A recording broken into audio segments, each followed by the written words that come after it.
देखिए, सरकार से हम लड़ नहीं रहे हैं। हम सरकार से अभी भी निवेदन कर रहे हैं। माननीय मुख्यमंत्री जी से हमारे संघर्ष के नेतृत्व ने निवेदन किया है कि माननीय मुख्यमंत्री जी हस्तक्षेप करें और जो माननीय ऊर्जा मंत्री जी ने जो वादा खिलाफी की है, वादा खिलाफी के ऊपर उनको एक्शन लेना चाहिए, ना कि कर्मचारियों के ऊपर एक्शन लेना चाहिए। जैसा कि आप जानते हैं, पूरे इस प्रदेश में बिजली के लिए हाहाकार मचा हुआ है। जिस तरह से बिजली कर्मी हड़ताल पर बैठे हुए हैं, पूरे प्रदेश में बिजली गुल है, अंधेरों का साम्राज्य कायम हो चुका है। इस तरह से यहाँ पर भी गोंडा में आज हम मौजूद हैं, जहाँ पर धरना प्रदर्शन कर रहे हैं, बिजली कर्मी धरना प्रदर्शन कर रहे हैं। आप देख सकते हैं, बड़ी संख्या में, भारी संख्या में बिजली कर्मी धरना दे रहे हैं, अपनी मांगों को लेकर सरकार से अपनी मांगों को लेकर अड़े हुए हैं। एक तरफ सरकार है जो कि अड़ी हुई है, इनकी मांगों को नहीं मानना चाहती, वो झुकना नहीं चाहती। एक तरफ संविदा कर्मी हैं जो झुकना नहीं चाहते, वो कह रहे हैं कि अपनी मांगों को मनवा कर ही हम झुकेंगे, हम कार्य चालू करेंगे। तो कार्य बहिष्कार का ये जिस तरह से आंदोलन चल रहा है पूरे प्रदेश में, जिस तरह से आंदोलन चल रहा है, बिजली संविदा कर्मी यहाँ पर बैठे हुए हैं। आज हम इन लोगों से बात करेंगे कि क्या इनकी मांगे हैं, क्या इनकी मांगे हैं। उन मांगों को लेकर इनसे हम बात करेंगे कि क्या ये लोग क्या चाहते हैं, क्या मांगे हैं। मेरा नाम नरेंद्र मिश्रा है। मैं राज्य विद्युत परिषद प्राविधिक कर्मचारी संघ का जोनल सचिव हूं और विद्युत कर्मचारी संयुक्त संघर्ष समिति में सह संयोजक के पद पर हूं।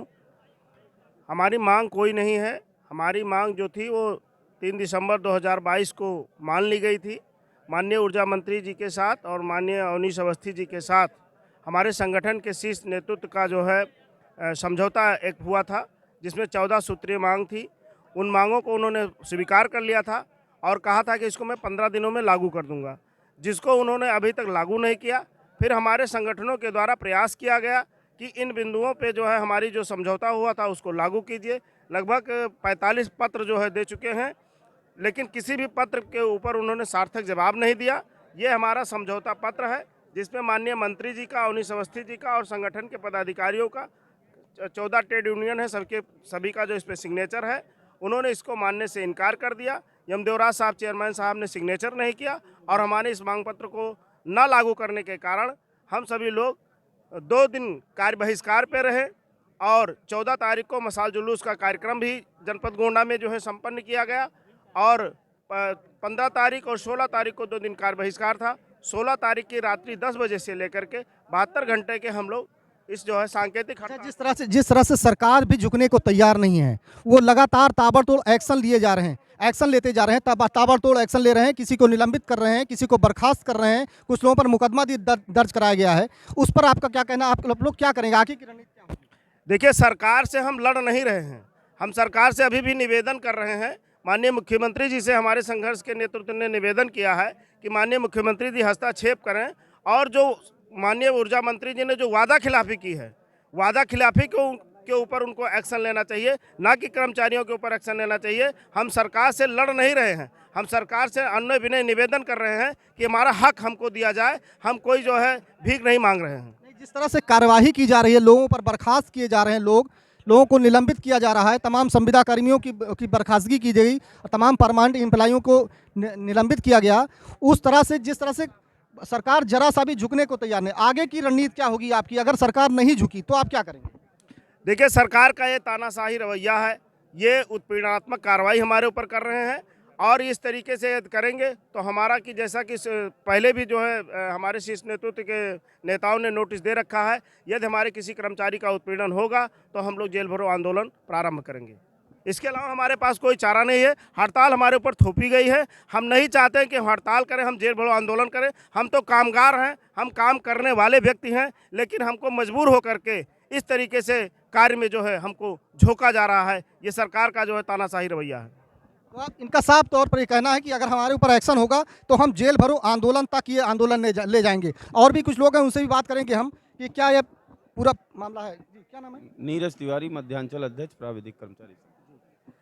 जिस तरह से सरकार झुकने को तैयार नहीं है, लगातार ताबड़तोड़ एक्शन में है, आप लोग क्या करेंगे, आगे की रणनीति क्या होगी? नहीं, अभी आपके पास लेटेस्ट अपडेट है, 4 बजे से शायद गिरफ्तारियां शुरू होंगी और हम लोग भी यहाँ गिरफ्तारी देने जा रहे हैं। अभी जिस तरह से कहा गया है, सरकार की ओर से कहा जा रहा है, आउटसोर्सिंग कंपनियों को भी कहा जा रहा है कि आप भर्ती प्रक्रिया चालू कीजिए, नई भर्तियां कीजिए और उसके बाद आईटीआई और ये पॉलिटेक्निक के बच्चों को भर्ती कीजिए जो कर चुके हैं आईटीआई पॉलिटेक्निक। तो उनसे किस तरह से काम लेंगे, कैसे क्या काम होगा?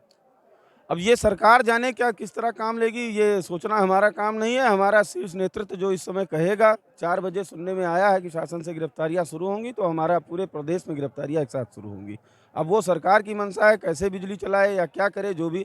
जब वो हमारी 14 सूत्री मांग में एक सिंगल मांग मानने को नहीं तैयार है, तो हम भी अपने शीर्ष नेतृत्व के कहने पे जहाँ वो कहेंगे हम चलने को तैयार हैं। अच्छा, जिस तरह से सब जनता को भी नुकसान हो रहा है, लोगों का नुकसान हो रहा है, तमाम परेशानियां का, तमाम दिक्कतों का सामना करना पड़ रहा है, तो आप लोग उनके बारे में क्या क्या कुछ सोचते हैं? उनके बारे में हमें सोचने के लिए हमने ये 15 दिन का टाइम लिया गया था सरकार से। आज 115 दिन हो गया, 45 पत्र पड़े हैं। अनुमय निर्णय किया गया कि कोई मांगों पर मान ली जाए। हमने पूरा गजट करके, नोटिफिकेशन करके सांकेतिक हड़ताल का उनको दिया था और उन्होंने एक वैकल्पिक व्यवस्था करेंगे ये स्वीकार किया था। अब वो अगर बिजली व्यवस्था नहीं चला पा रहे हैं तो ये उनकी फेलियर है, हमारी फेलियर नहीं है। और हमारी सारी जनता से हमारी अपील है कि हम अपनी जायज़ मांगों के लिए लड़ रहे हैं। हमें किसी उपभोक्ता को क्या किसी मांगे थी, आपकी मांगे क्या थी? हमारी मांगे पुरानी पेंशन बहाल करने की थी। एलएमबी 10 की सुविधा हमारे यहाँ रियायती बिजली दर की है। जो सरकारी कर्मचारी हो जिसका तनख्वाह से पैसा हम लोग पहले कटवाते हैं, वो ये जनरल कंज्यूमर की तरह ट्रीट करना चाह रहे थे, उसको ख़त्म करने की, एलएमबी 10 की सुविधा को बहाल करने के लिए है। फिर जो हमारे संविदा कर्मी भाई हैं उनको 8,000 वेतन मिलता है, उस वेतन को समान वेतन समान कार्य की तरह लागू करने के लिए संकल्पबद्ध हैं हम लोग। और हमारी चौथी मांग जो है वो जो हमारा टाइम स्केल होता है 9 साल, 14 साल और 19 साल पे, तो समयबद्ध वेतनमान जो पुराने समय से चला आया है उसको इन्होंने हटा दिया है कि प्रमोशन ना हो तो समयबद्ध वेतनमान नहीं लगेगा। उस टाइम स्केल को पुनः लागू किया जाए, ये हमारी मांग है। और जैसे तेलंगाना में पुरानी पेंशन बहाल कर दी गई है, वैसे ही सभी श्रमिकों ने लड़ा है, वही कर्मचारी यहाँ भी काम करते हैं, उससे बड़ा प्रदेश है, यहाँ भी वो चीज़ें हो सकती हैं। उन्होंने माना भी है। 14 सूत्री मांगों के मांग पत्र पर उन्होंने ऊर्जा मंत्री जी के, ए के शर्मा जी के, अवनीश अवस्थी जी के, जो मुख्यमंत्री जी के पर्सनल सलाहकार हैं, सबके दस्तखत हैं। बस उनको अमल करने में इनको दिक्कत हो रही है। तो जिस तरह से साफ तौर पर इनका कहना है कि जब जिस तरह से सरकार नहीं झुक रही है, हम भी नहीं झुकेंगे, जेल भरो आंदोलन करेंगे। पूरे प्रदेश में ये प्रदेश व्यापी आंदोलन है और जिस तरह से बिजली कर्मी, चाहे वो जेई से लाइनमैन से लेकर जेई तक, सभी लोग इस आंदोलन में शामिल हैं और जिस तरह से पूरे प्रदेश में हाहाकार मचा हुआ है, बिजली की समस्या है। कहा भी गया है कि बिजली नहीं है इस इलाके में, शायद कुछ खराब हुआ है। जरा सी कुछ पल के लिए रोशनी क्या गई, अंधेरों का साम्राज्य हुआ है। तो जिस तरह से आप देख सकते हैं, पब्लिक को बहुत सारी दिक्कतें हो रही हैं। बिजली नहीं है, पानी नहीं है, पानी नहीं आ रहा है, बिजली नहीं है, लोग परेशान हैं और सरकार झुकने को तैयार नहीं है और ये कर्मचारी भी झुकने को तैयार नहीं है।